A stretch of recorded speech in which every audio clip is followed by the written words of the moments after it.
Horrors of War. The year is 1974. I'm older now, and I feel as if I must tell my story of the real horrors of war and what really happened. Explosions. Remember explosions going off in the background.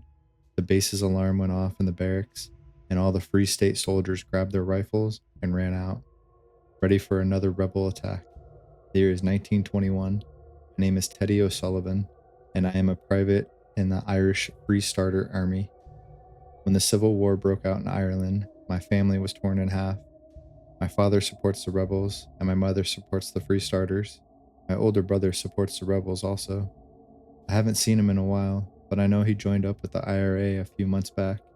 There's a rumor going around that there is a man in all black that kills anyone loyal to the crown, or Collins. We went out to a building that we thought rebels were hiding in, just to find the bodies of our comrades, hanging by their feet, with their blood spilled out. It was a nasty sight, but that's war. I was given the mission to hunt the murderer down with a few other guys from my squadron. We've been looking for the Dublin murderer for the past few weeks. He killed 30 soldiers so far and numerous civilians.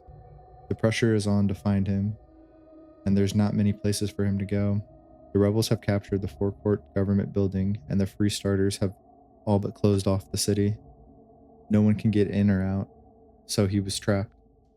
We went door to door searching for him until we came across the old wheat company factory building. We entered from the back and slowly made our way through, not knowing what would be inside. Me, Connolly, and McGawkick were the brave three, the three men who were to enter the factory. Connolly was our point man. He was the one who busted in the doors, and he was efficient at it. We got to a large double wooden door, which was very fancy actually. When he kicked it in, he was blown back by a bomb blast. Here he is, he must be, I thought. Why else would the door be rigged? With Connolly injured and screaming, McGawkick told me to go on. I pushed into the room with my revolver out, aiming forward. Then I saw the man standing with his back to me. He spoke very slowly and softly. You're all traitors to our land, our country that we fought for together. He sounded very familiar. I remember saying back, this treaty is freedom. Now show yourself. He slowly turned and threw a hatchet at me, hitting my left arm. I shot 3 times right at his chest, not missing once. I slowly moved towards him, grabbing my arm to try and stop the bleeding. He had a black mask on, like the Phantom of the Opera. I pulled it off and stood there staring. I knew who he was all along, the whole time, my brother. I pulled a letter out of his jacket, which said, Dear Teddy, if you're reading this, then I am dead.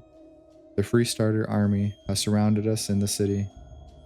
From the Easter Rising of 1916, when I first fought against the British, I knew that I had to do something bigger.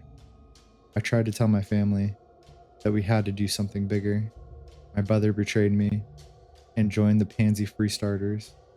My mother supported him. She always said, oh, be more like your brother. She's dead now. So will all the false Irishmen. If you need to get a point across, you must do something to get everyone's attention. Yes, Teddy, I knew you would be my downfall, and I am somewhat happy that it was you. But I've done much, much worse. I met a man in jail by the name of Adolf. He agrees with my views and will help me with my goals, even in my death. Willie. The medic. With overtaxed supply lines in the Aradines, a medic in the German army had completely run out of plasma, bandages, and anesthetic. During one particularly bad round of mortar fire, his encampment was a bloodbath. Those who survived claimed to have heard, amidst the screams and barked commands of their lieutenant, someone cackling with almost girlish glee. The medic had made his rounds during the fire in almost complete darkness, as he had so many times before. But never had he been this short on supplies. No matter. He would do his duty. He had always prided himself on his resourcefulness.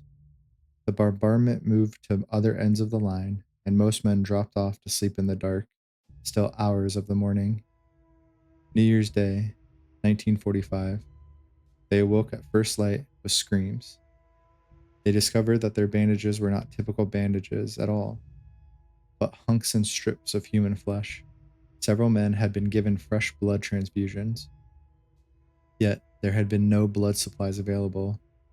Each treated man was almost completely covered, head to toe, with a maroon stain of blood. The medic was found sitting on an ammunition tin, staring off into space. When one man approached him and tapped him on the shoulder, his tunic fell off to reveal that large patches of his skin, muscle, and sinew had been stripped from his torso. His body was almost completely dry to blood. In one hand was a scalpel, and in the other, a blood transfusion vial. None of the men treated for wounds that night in the camp saw the end of January 1945. Only following orders. The story you are about to read is one that has been, for the last 70 years, left to wither in the hearts of those few who recall it. Of the 12 of us present that day, only I remain, and my own end is rapidly approaching. I write this tale with a shaky hand solely in order to console myself in my final moments, and I hope anyone who may discover this document will refrain from judgment upon me or my comrades until the end. I distinctly recall sitting in a tent with my fellow soldiers just outside of Berlin, huddling around a shortwave radio and listening to the trials of our nation's greatest foes. They feigned insanity, pled guilty, gave harrowing accounts of every detail and every single crime committed by their hands or under their watch. My favorites, however, were the ones who pled innocent, the ones who said, I was just following orders. I had to wonder what I would say. Had the war ended with Moscow under the Iron Eagle, what would I say, if asked to justify my actions in war? I believe I know exactly what I would say, and it would be the same as the men being jeered by the entire Red Army, excluding the 10 of us gathered in the tent. You see, 2 lucky of us had already died. It was a quiet village in eastern Germany, December 24th, 1944. We were under orders to seek out any soldier lying in wait to ambush the main column of the army. Our sergeant, Ivan, took the lead, the rest of us falling in behind him. It was raining heavily, obscuring our vision. A sharp crack jerked me to attention, and I immediately fell to my stomach. I smelled smoke and heard a thump in the dirt a dozen feet ahead of me. The sound of gunfire roared in my ears as we returned fire. We had no idea where the shot had come from, so each among us took our best guess and fired in that direction. We knew we would not hit the shooter, but we had hoped to scare him off. I decided to hold my fire in order to cover my comrades as they reloaded their weapons. When the gunfire stopped, I watched carefully the nearby houses. A quick movement by a roadside fence caught my eye, and I quickly shot off a couple rounds in the dark mass. At least one of my shots must have landed, because whatever it was fell to the ground, unmoving. By now, my fellow soldiers had finished reloading, and so I ejected my magazine and slipped a new one in its place. We were still for some time waiting for the return fire. When it never came, he even came up to a crouch and quietly walked over to the corpse. He felt the pulse and then returned to us. Yes, we got him, he said. In his eyes, I saw something I hadn't seen before, a kind of deep sadness and regret. No matter how I pushed, he would not tell me why. We stood and casually walked over to the house where the shooter had come from. He even knocked on the door. We waited a moment, and even firmly planted his foot on the floor, rearing to kick the door down, when a shotgun blast blew through the door. He even fell to the ground, riddled with buckshot. We returned fire through the door, then swiftly beat it down with the stock of our rifles. Inside, broken glass littered the floor, and bullet holes scattered along the walls. On the ground was a young woman, shot fatally 4 times. In her hand, the shotgun that killed Even. We had had more than enough of this village. We ransacked the house, throwing over tables and filling our pockets with valuables. When we had finished, we threw gas lamps onto the floor and tossed matches on the pooling liquid. We left the house on fire. It was only once we were outside again that we heard the wailing. By then, the flames had taken hold. It was too late to re enter the building.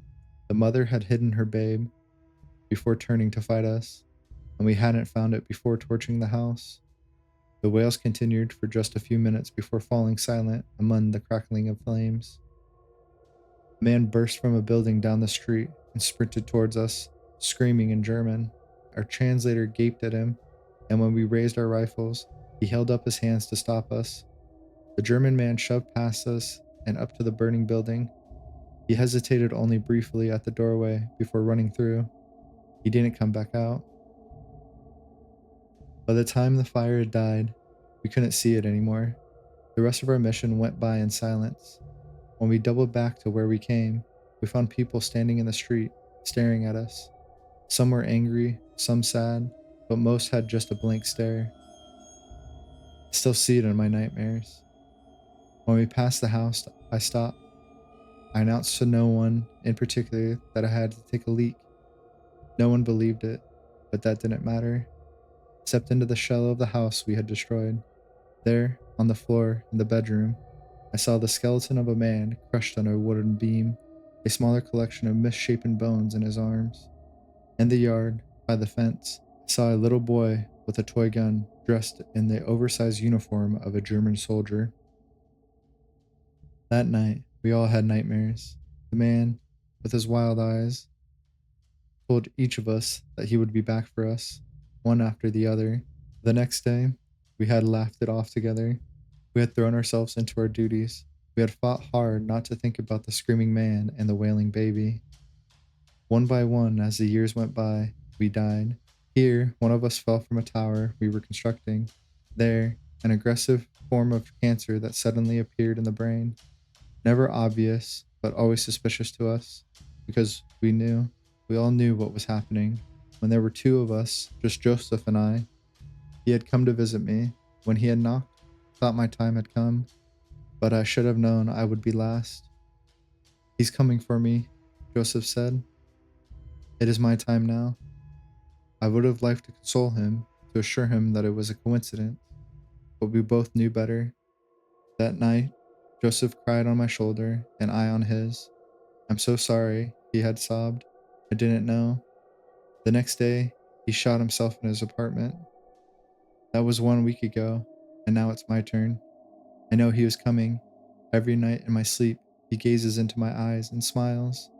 Every night, he smiles wider. Last night, he began to speak.